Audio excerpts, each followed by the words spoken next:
Buenas tardes, compañeros. Por aquí, bueno, luego de la explicación que tuvo nuestra compañera Andrea a través de las distintas corrientes de escuela de pensamiento económico,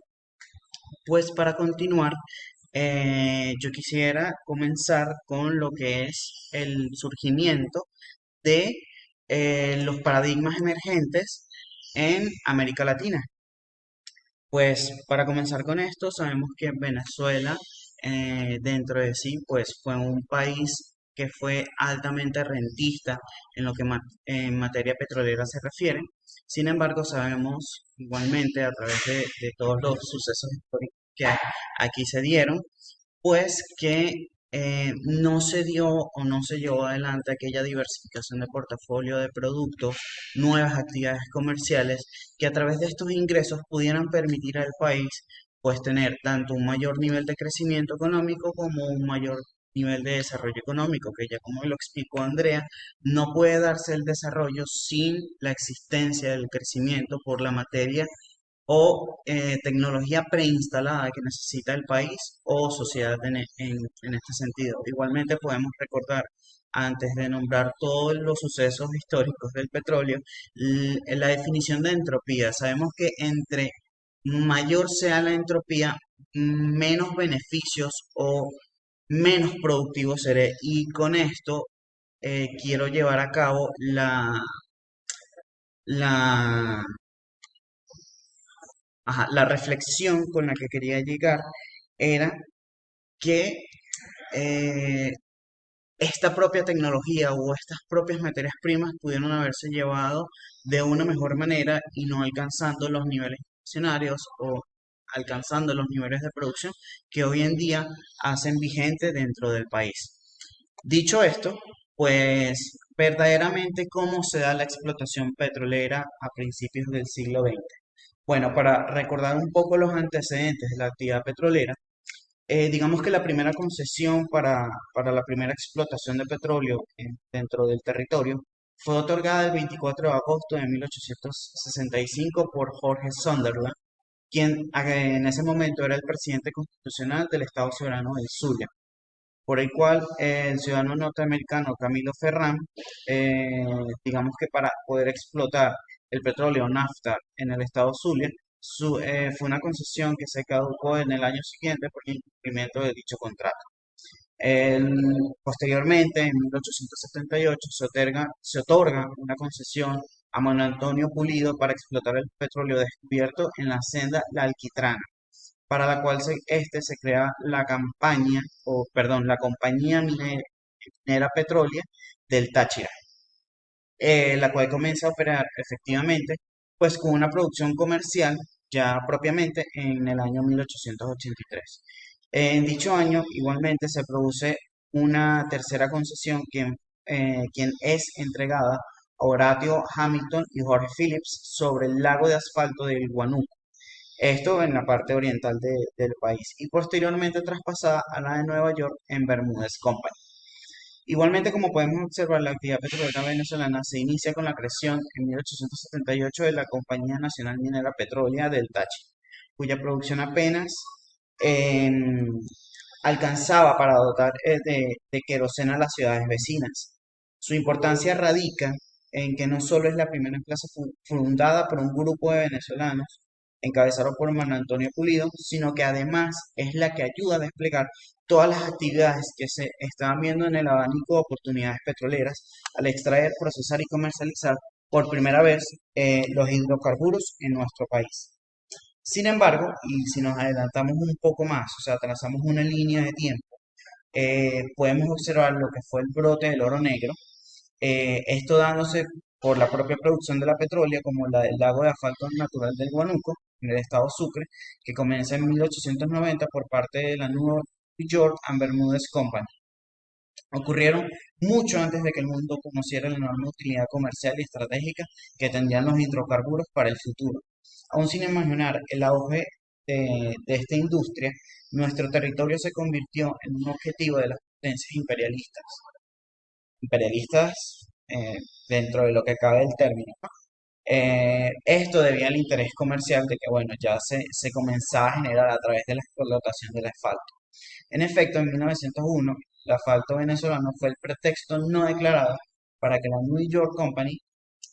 participara como financista en la denominada Revolución Libertaria contra el gobierno de Cipriano Castro. Igualmente, entre diciembre de 1902 y febrero de 1903, las armadas de Inglaterra, Alemania e Italia bloquearon algunas de las costas de Venezuela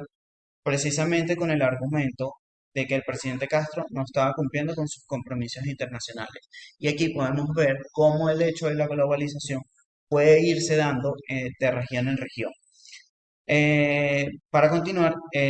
pues no es al final del gobierno del general Castro cuando efectivamente se hizo conocer el inmenso potencial económico de la explotación petrolera venezolana. Para entonces ya los norteamericanos e ingleses habían comenzado con la extracción. Luego de la derrota del gobierno de Castro por parte del general Juan Vicente Gómez, se comienza el reparto de concesiones petroleras, considerándose esa actitud como un verdadero regalo a las personas cercanas a él, y quienes después procederían a vender sus acciones a un capital extranjero. Retomando estos acontecimientos previos a la llegada de Gómez, observamos que el 14 de agosto de 1905 eh, es Castro quien promulga una ley de minas que constituye en la base legal de las concesiones petroleras para dicho momento. Esta ley permitía el traspaso de ciertas concesiones y otorgaba derechos a la explotación del petróleo por no menos por no menos de lapso de 50 años, con beneficios impositivos para el Estado venezolano de 2 bolívares por hectárea de superficie dentro de dicha concesión. Luego, en diciembre de 1909, pues se comienza o es donde da inicio el gobierno de Juan Vicente Gómez, en el cual le fueron restablecidos estos derechos concesionarios a la New York Company, suspendidos por su participación en la Revolución Libertadora previamente mencionada. Tras esta decisión, John Allen Tregelles y Porsche, apoderados de la empresa británica de Venezuelan Development,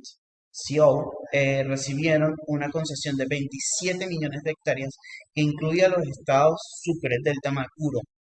Monagas, Anzoátegui, Carabobo, Zulia y Falcón. Igualmente por parte de Mérida, Lara, Trujillo y por último Yaracuy. Dicha concesión entre Tregles y Borch fue cancelada en 1911, pero no es sino en 1912 que el venezolano Max Valladares obtuvo una concesión que cubría el mismo territorio, la cual traspasó al día siguiente de recibirla a la Caribbean Petroleum, subsidiaria de la General Asphalt. En esos primeros años, la explotación del recurso petrolero en Venezuela queda en manos de la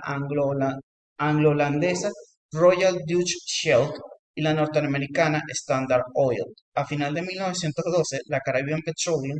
pasó a control de la Royal Dutch Shell, desarrollando, además de negocio de asfalto, las exploraciones en la búsqueda de petróleo. Fue así, sino hasta 1913 que se descubre el primer campo petrolero en Venezuela, en donde en el campo Guanuco, al completarse con éxito la perforación del pozo de Barbabuy, eso estimuló, o eso, digamos, es lo que lleva a la Caribbean Petroleum, dueña mayorista para este momento de la New York Company y subsidiaria de la Royal Shell, a intensificar la exploración geológica en el territorio nacional. Y en 1914 se perfora, igualmente con éxito, en la costa oriental del lago de Maracaibo, en el pozo Sumaque, primero que con su producción inicial da de unos 200 barriles diarios, permitió el descubrimiento del primer campo venezolano de importancia mundial. En esto, el campo Mene Grande, vale resaltar que las primeras concesiones otorgadas en Venezuela estuvieron regidas por las legislaciones mineras vigentes en la época, puesto que a finales del siglo XIX y durante las primeras décadas del siglo XX no habían leyes propiamente que se dedicaran a la defensa o a la explotación petrolera per se. Por ende, digamos que los primeros pasos hacia esa creación de sociedad petrolera surge en el año de 1913, el 24 de noviembre, no es sino la Venezuela Oil Consortium comienza con dicha exploración de sus parcelas, hundiendo la barrena perforadora cerca de Cabimas. La compañía inglesa tenía la potestad para este momento de taladrar en lo que es para dicho territorio petrolífero era el más grande del mundo. Aunque en realidad se iniciaron las primeras concesiones entre 1907 y 1912, el petróleo no comienza a exportarse sino a partir de 1917 y 1922, en el cual ya este toma su postura y comenzamos a ver la rentabilidad como principal actividad económica del país. Digamos, al auge de esta explotación petrolera se gestaron y desarrollaron nuevos modos de vida, la entrega de grandes áreas en concesión permitidas a ciertos consorcios internacionales, la importancia de equipos y alimentos, la construcción de cierto número de infraestructuras, tales como los oleoductos y pequeñas refinerías, constituyeron un dinamismo iniciador en el proceso de consolidación, perdón, de la industria, en particular con el incremento de los índices del petróleo comercializable. En un plazo corto, digamos que dichas potencialidades de yacimientos localizados comenzaron a dar una movilidad del poblamiento a la que se añadieron procesos de expansión del negocio e irradiación del nuevo ingreso. Digamos que, o para avanzar un poco, el primer periodo de la historia del petróleo venezolano destaca en la presencia en el territorio nacional de las compañías que implementaron sus refinerías offshore para evitar una presencia demasiado aguda de ellas mismas, mientras iban concentrando unas a otras en los yacimientos en la región del Golfo de Venezuela. Sin embargo, ¿qué sucede con, digamos, las políticas de las concesiones petroleras en esta primera etapa? Es decir, en estos rangos de los años 14 a los 20. Pues el gobierno gomecista, denominado en ese momento provisional, adoptó desde 1914 la importante medida de declarar inalienables las minas de petróleo, reservando al Ejecutivo Nacional la administración de dichas minas y su organización por los reglamentos especiales. Además, dispuso someter todos los contratos de explotación a la previa aprobación del Congreso. En el periodo mencionado, el tema del petróleo ya originaba algunas maniobras administrativas y políticas, mientras los Estados Unidos parecían no tener interés alguno en exportaciones petroleras fuera de su propio territorio. Y pues era Inglaterra quien procuraba buscar por todas partes fuentes de petróleo. Inmediatamente el territorio venezolano comienza a ser explorado a fondo por técnicos ingleses, quienes iniciaron las negociaciones para obtener dichas concesiones que estuvieran vinculadas al gobierno venezolano. Las circunstancias económicas del país entre 1914 y 1918 fue una de las más difíciles que atravesó la nación venezolana. Ahora bien, ante la aparición del petróleo era necesario no poder desperdiciar unas fuentes de ingresos tan importantes como la prudencia recomendada de no depender de un solo tipo de empresa interesada. Y no es sino hasta 1918 en que se escoge al doctor Humercindo Torres para manejar dicho asunto petrolero. Y ya en 1919 e igualmente en 1920, la rivalidad entre los intereses petroleros británicos y norteamericanos se comienza a enfatizar, pues las compañías norteamericanas que buscaron derechos petrolíferos en Venezuela recibieron todo el apoyo de la administración del para entonces presidente Woodrow Wilson, y la legislación de Estados Unidos en Caracas ofrece toda la ayuda posible para los petroleros norteamericanos en medio de la intensa competencia de tan poderosos intereses financieros y ante el problema que enfrentaba la República. Lo mejor para los intereses del país fue adoptar dos posiciones. Una, no permitir que el proceso de explotación del petróleo venezolano estuviese manejado por intereses de un solo tipo, sino establecer alguna forma de competencia que pudiera dar al gobierno otra vialidad. Pues ya para culminar, esto sería nuestra última parte de la exposición. Eh, si bien es cierto, pues sabemos que Venezuela tiene los recursos naturales propios para salir adelante, pues es de materia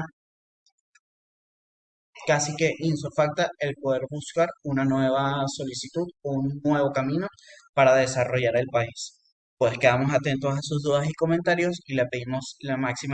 le pedimos el máximo agradecimiento por toda su atención.